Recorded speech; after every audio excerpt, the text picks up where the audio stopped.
Clima Energy Cast, o podcast de energia da Climatempo.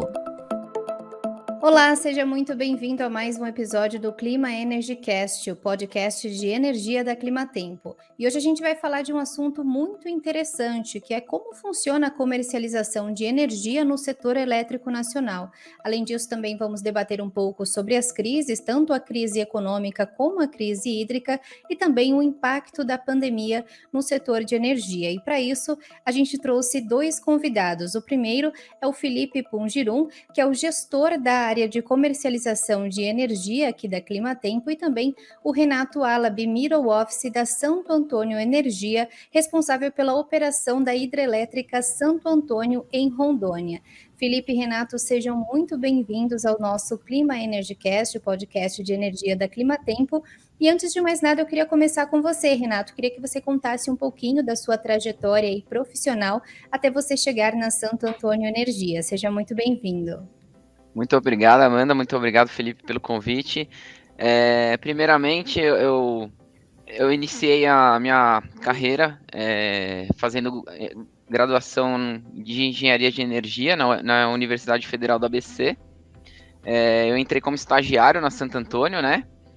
Fiquei mais ou menos 1 ano e meio estagiando e tô desde 2011, né? Na Santo Antônio, completei 10 anos.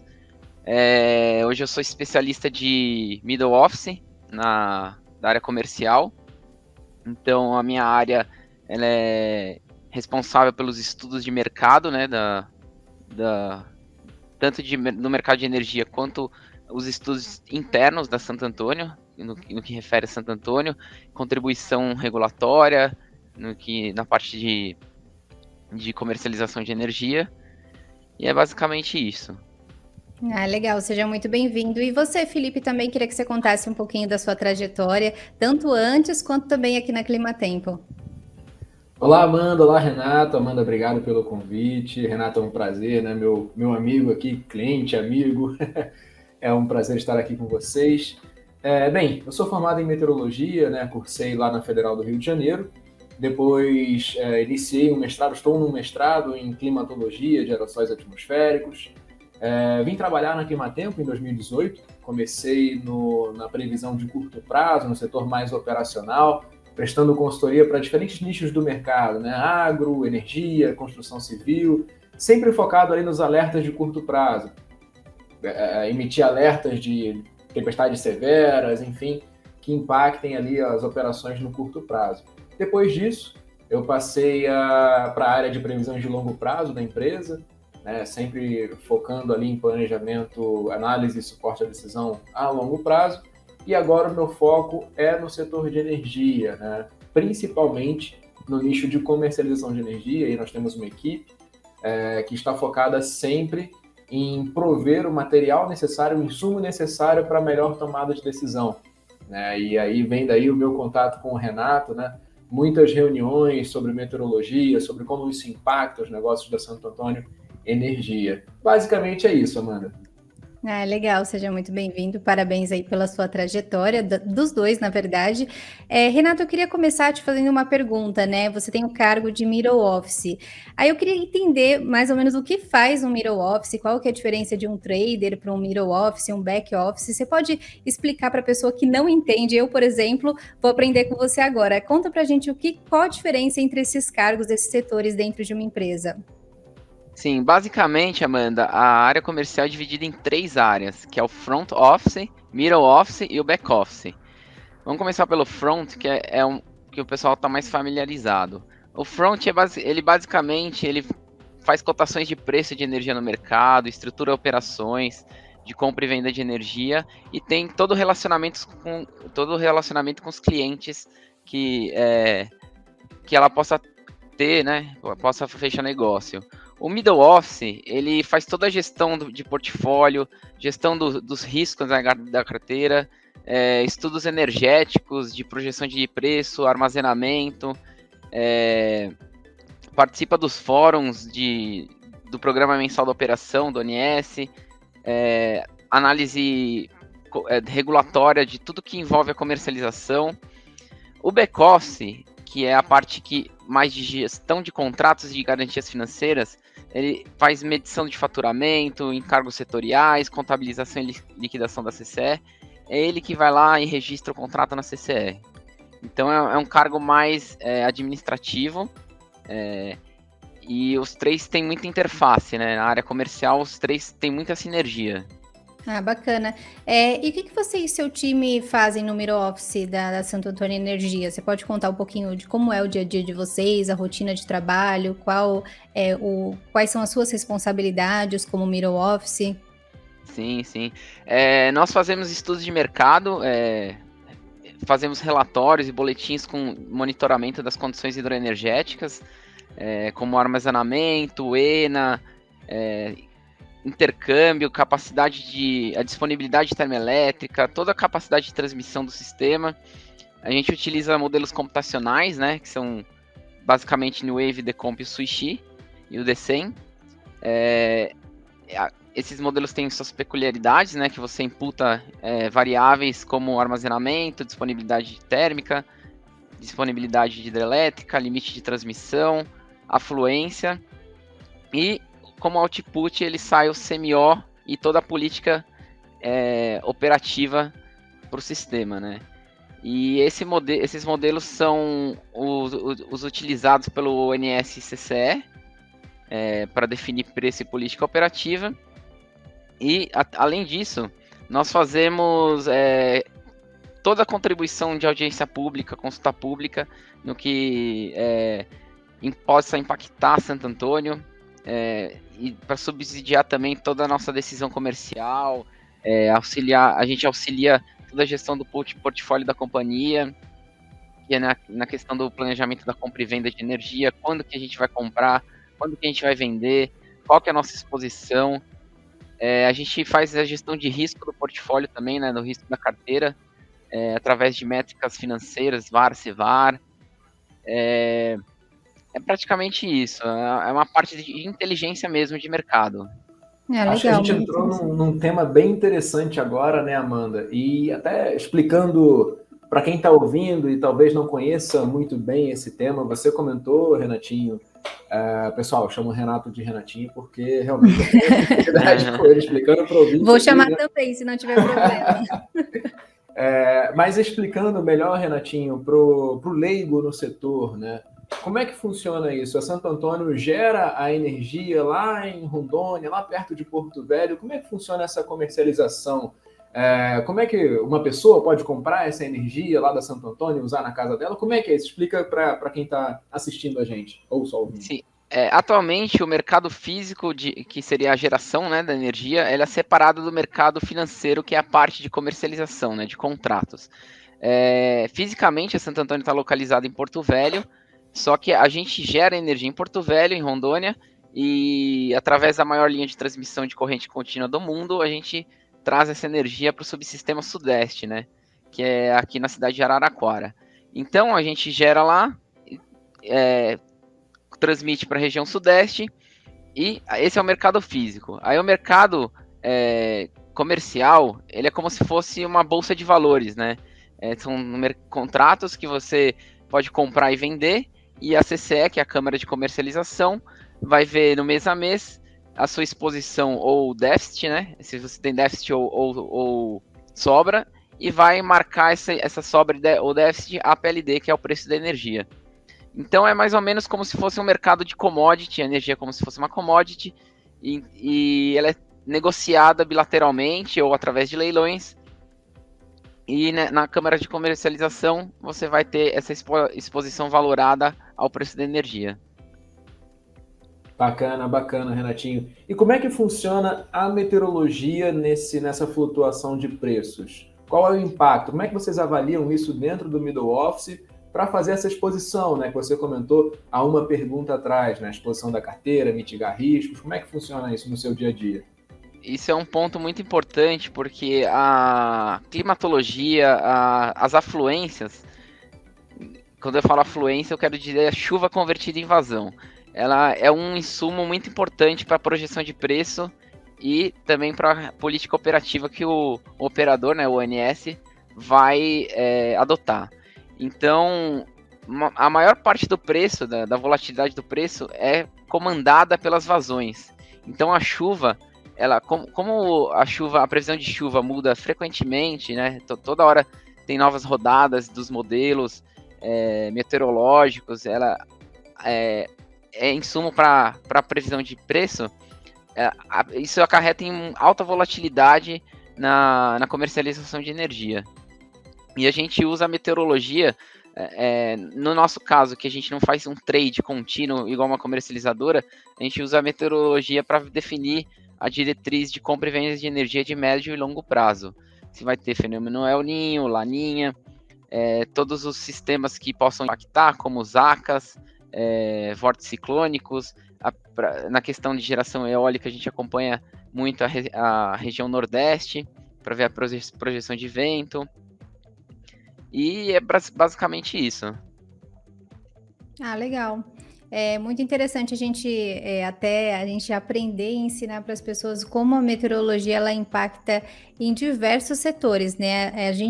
Às vezes a gente como consumidor final, às vezes pensa assim que a meteorologia ela é só para te dizer se vai chover no dia seguinte para você levar um guarda-chuva, mas na verdade ela impacta muito vários setores, agricultura, setor de vestuário, setor de comercialização, inclusive também o setor de energia. Até por isso que a gente criou esse podcast para ensinar para as pessoas de uma forma mais didática o impacto também da meteorologia nesse setor. Eu queria que você explicasse para a gente como que funciona, né? Então, o setor elétrico nacional, o despacho elétrico, quem que regula, quem que administra, como que funciona isso? Sim, o sistema elétrico, ele é basicamente dividido em duas áreas, né? Que é o ambiente de contratação livre e o ambiente de contratação regulada. O regulado é praticamente as distribuidoras, né? Elas são contratos negociados em leilão, na qual as distribuidoras compram energia para longo prazo, e no mercado livre são consumidores, geralmente grandes consumidores, que compram bilateralmente diretamente da geração ou de outros vendedores, né? E o setor ele é organizado, a gente tem uma agência reguladora, que é a ANEEL, que ela regula e fiscaliza, né, toda a geração, transmissão e distribuição e comercialização, e assegura o equilíbrio econômico-financeiro das concessões, né? Ela que faz toda a parte regulatória. O ONS, ele é o operador nacional do sistema, ele controla toda a operação do sistema interligado nacional, faz toda a programação da operação, ele que vai definir quem vai gerar ou quem não vai, dadas as condições de restrições de transmissão, disponibilidade, e também faz estudos para ampliação e reforços da rede, né? Em momentos que precisa expandir a rede de transmissão, o ONS que vai lá e dá a diretriz para a expansão. A CCE, ela é a Câmara de Comercialização de Energia, que é como se fosse uma clearing house, que ela faz a marcação das exposições de todos os agentes do mercado, quem tem sobra e quem tem déficit, quem tem sobra recebe a PLD e quem tem déficit paga a PLD, que é o preço da energia. Além disso, ela faz os leilões de energia, ela que administra os leilões, e faz toda a medição de geração e consumo de todos os agentes, como consumidores e geradores. A EPE, que é a empresa de planejamento energético, ela faz todo o planejamento da expansão e da transmissão, expansão da geração e transmissão, e dá todo o suporte técnico para a realização de leilão. E nós temos o Ministério de Minas e Energia, que ele é responsável pelo planejamento, gestão e desenvolvimento de toda a legislação do setor. Ele fica acima de todas essas empresas que eu falei anteriormente. Ah, legal. E aí, agora eu queria que você comentasse com a gente, agora que você já explicou como funciona, né, de uma forma geral, o seu trabalho, né, como é que funciona o setor elétrico nacional. Agora eu queria vir para um tema um pouco mais atual, né, falando um pouco sobre Covid, sobre crise econômica, a crise hídrica. Como que isso impacta, de fato, a comercialização de energia? Bom, a crise econômica foi um fator muito importante. Não, vamos falar de novo, calma aí, deixa eu pensar. Tá bom. Sem estresse. 3, 2, 1, vai. A crise econômica foi um fator que impactou muito a comercialização de energia, porque a comercialização de energia, ela depende fortemente de alguns insumos para projeção de preço, política operativa do ONS, e a crise econômica acarretou em forte redução da carga, e a carga tem forte correlação com o PIB. Isso fez com que algumas comercializadoras de energia que estavam short, né, é o jargão que a gente fala, que ela está vendida, ela ficasse inadimplente no setor. Porque ela Renato, pode... só para a gente explicar aqui para quem está ouvindo, né? O que significa esse estar vendida? Por que uma comercializadora está vendida? Que ela está acreditando que o preço vai ficar mais caro, mais barato? Como é que é isso? Uma comercializadora pode estar vendida acreditando que o preço da energia vai cair, dadas as previsões que ela tem internamente, e elas têm a capacidade de operar alavancada, ou seja, vamos supor que a empresa tem 10 milhões de capital social, de dinheiro em caixa, que seja, ela pode negociar, sei lá, 10 vezes mais do que esse capital, ela pode negociar 100 milhões, desculpa. E, então ela pode operar alavancada e na CCE ela só liquida a diferença, entendeu? Aí bilateralmente, algumas comercializadoras ficaram inadimplentes, não conseguiram pagar, porque o preço da energia teve uma elevação muito grande, e algumas comercializadoras que estavam short, né, elas ficaram expostas a esses PLDs altos e não conseguiram honrar os compromissos. E isso pode ter um efeito dominó, porque como os contratos são negociados bilateralmente, uma empresa não paga a outra, e a outra também não consegue pagar a empresa 2, né, a empresa X, e acaba um efeito desregulando, cascata. um efeito cascata desregulando o mercado.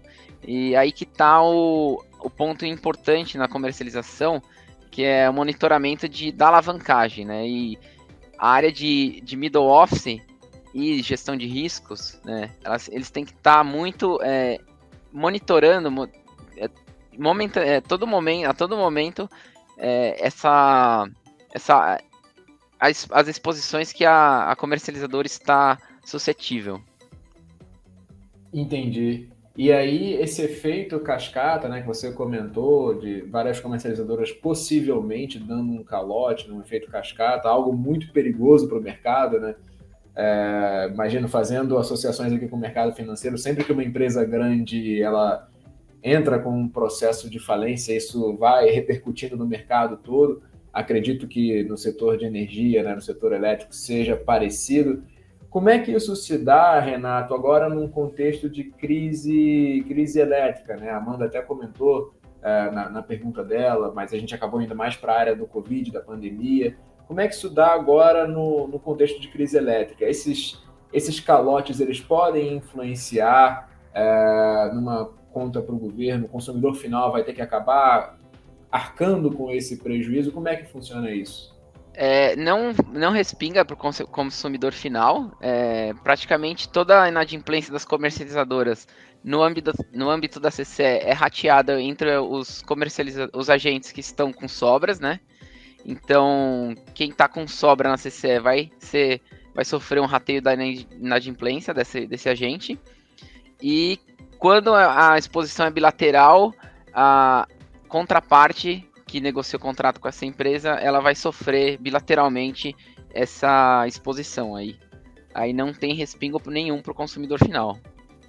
Ou seja, ou quem arca com a dívida é a outra empresa, né, que infelizmente negociou com a que fechou, ou Isso. Então faz-se um rateio entre todo o mercado. Bem legal, bem legal.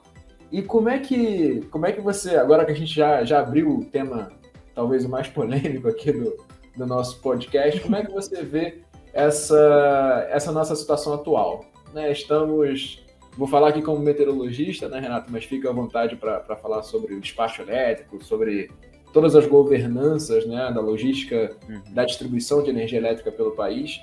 Mas estamos hoje vivendo um período que o período seco do ano foi bastante seco e o nosso último período úmido ele não foi interessante, né, em volumes de chuva. E além disso, já estamos vindo a uma sequência de anos que não são muito bons hidrologicamente falando. Como é que você está preocupado, Renato? Como é que está acontecendo isso aí no seu dia a dia?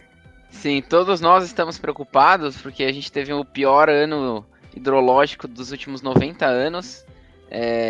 A situação está bem complicada, o nível dos reservatórios estão próximos a 20%, né? No SIM como todo está em torno de 25%.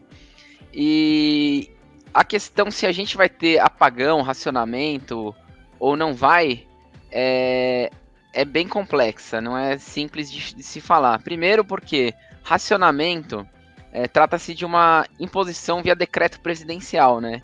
Ou seja, o presidente vai falar, impõe para todos os agentes que eles reduzam X% da carga e eles vão ter que obedecer essa redução, e caso não obedeçam eles têm uma penalidade.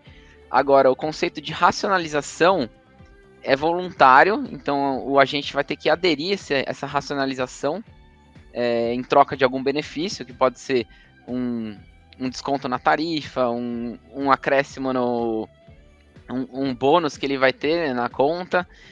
E é muito difícil falar, ainda mais um ano antes das eleições presidenciais, que vai ser o ano que vem, né? Se vai ter racionamento ou racionalização, porque isso é um tema muito... não tem tecnicismo, é basicamente político. O racionamento só vai ser decretado caso os armazenamentos fiquem muito abaixo de 10%, né, no final de novembro desse ano. E a gente está numa crise sem precedentes, só que criou-se um comitê, né, uma Câmara de Regras Excepcionais para a Gestão Hidroenergética, batizada como CREG, que ela adotou medidas para flexibilizar operações das usinas hidrelétricas, para contratar mais termoelétricas para suprir a ausência de hidrologia favorável, né, a ausência de geração hidrelétrica. E nós vemos que com o avanço da vacinação e a retomada da economia, a previsão de PIB foi se elevando. E com isso a previsão de carga também foi se elevando junto. E então esse é um ponto de atenção que a gente deve ter em mente, que o crescimento da carga pode impactar ainda mais a questão da situação energética, pode agravar muito mais. E é isso, é incerto, o futuro é incerto, tem muitas variáveis que impactam nessa decisão de racionamento. O governo, como eu falei, está contratando térmicas merchan, que são térmicas sem contrato, né, que elas não tem contrato nenhum, com custo de combustível elevadíssimo, geralmente diesel ou óleo combustível. Esse comitê, essa câmara chamada CREG, ela aumentou a importação de energia da Argentina e Uruguai para tentar suprir o mercado interno, flexibilizou algumas restrições, principalmente da bacia do São Francisco, para que possa suprir toda a demanda, e também está fazendo algumas campanhas para uso eficiente e racional do consumo de energia. Só que a gente não vê um esforço muito grande por esse lado. Atualmente tem um programa de redução voluntária da demanda que o ONS, junto com outras associações, dá bônus para os consumidores que reduzem a carga. E para o mês de setembro foi um pouquinho menos de 500 megas, que não é nem 1% da carga. Então é insignificante essa redução. Quanto fica a carga mais ou menos nessa época do ano, Renato? Em torno de 60, 70 gigas. Oscila bastante, né? Depende muito da temperatura, e aí que envolve a questão climática. A projeção de temperatura influi muito na questão do consumo, porque grande parte da carga é devido o resfriamento de ambiente, né, de ar-condicionado. Então, as comercializadoras têm que estar muito a par disso, de projeção de carga no curto prazo, para que ela tenha uma acurácia melhor na projeção de preços e fazer o trading corretamente, né, de energia.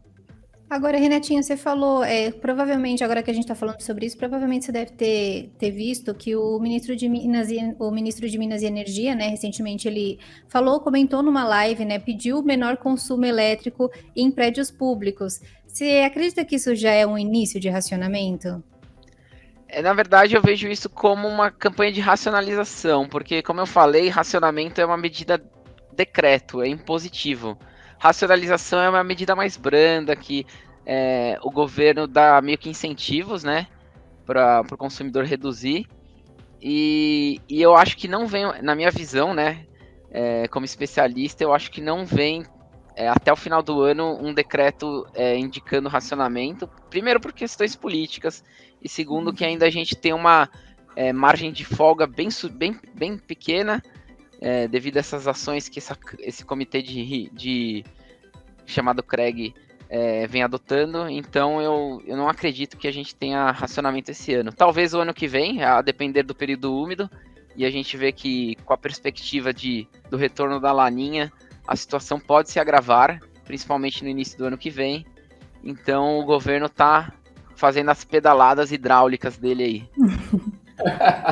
Gostei desse termo, Renato. Renato, até fugindo um pouquinho do nosso roteiro, eu queria que você comentasse um pouquinho sobre o horário de verão, né? Ainda está incerto se a gente vai ter ou não horário de verão. Como que o horário de verão é benéfico para vocês? Acredito que sim. Eu queria que você comentasse um pouquinho de como o horário de verão ajuda vocês. Sim, o horário de verão, em percentual, ele não reduz muito a carga, ele basicamente desloca o pico do consumo, né? Em momentos que a carga atinge seu pico, ele só desloca em 1 hora. Então aí evitaria o acionamento de uma termoelétrica mais cara no horário de ponta. Então a economia em si é pouco significativa. É mais a questão de atendimento à ponta. Oi? Ele chega a achatar esse pico, Renato? Ele só desloca? Ele chega a achatar um pouquinho o pico e desloca. É uma mistura dos dois. Entendi. Porque pensando em apagão, né, racionamento, e voltando para o assunto das últimas perguntas, eu sei que é um tema bem complexo, existe uma preocupação bem grande quanto ao atendimento nesse momento de pico, né? Beleza, nós temos geração para atender a necessidade média de cada dia, mas existe uma preocupação muito grande associada a esse momento de pico. Você acredita, né, com toda a nossa robustez de linhas de transmissão, enfim, o nosso setor elétrico, e comparado à nossa última grande crise, que foi lá no início dos anos 2000, nós temos um sistema muito mais robusto. Você acredita em um problema, em uma dificuldade em atender esses momentos de pico sem um horário de verão, por exemplo, né, que foi o que a Amanda comentou? Sim, eu acho mais provável que a gente tenha os chamados apagões, né, que é o problema de atendimento na ponta, né, na hora do pico, do que um racionamento, porque a temperatura agora no início do verão vai começar a se elevar, a necessidade de carga vai também se elevar junto. E a gente tem uma robustez muito maior do que o passado. A gente tem, na época vamos comparar com o racionamento de 2001, o percentual da hidroeletricidade na matriz era muito elevado. A gente quase não tinha termoelétrica na época. E hoje nós temos um percentual grande de térmicas e renováveis também que estão contribuindo bastante nessa época de escassez hídrica. E também cabe pontuar que o operador nacional do sistema ele reduziu o nível de segurança de linhas de transmissão. O que ele fez? Atualmente existe um critério chamado N-2, que, ou seja, é necessário 2 circuitos de backup caso ocorra alguma instabilidade, alguma queda de alguma linha do sistema. Então ele tem 2 linhas de backup, isso, uma redundância. E ele reduziu para um critério N-1, que seria uma linha só de redundância, de forma com que o intercâmbio entre regiões ficasse ótimo, digamos assim, aumentasse, para atender a questão de ponta e também objetivando o replecionamento dos reservatórios na região sul e sudeste, né? Porque hoje a região nordeste está contribuindo bastante, né, com o envio de energia para o sudeste e sul. Então essa medida vai atenuar esse agravamento da queda de reservatório.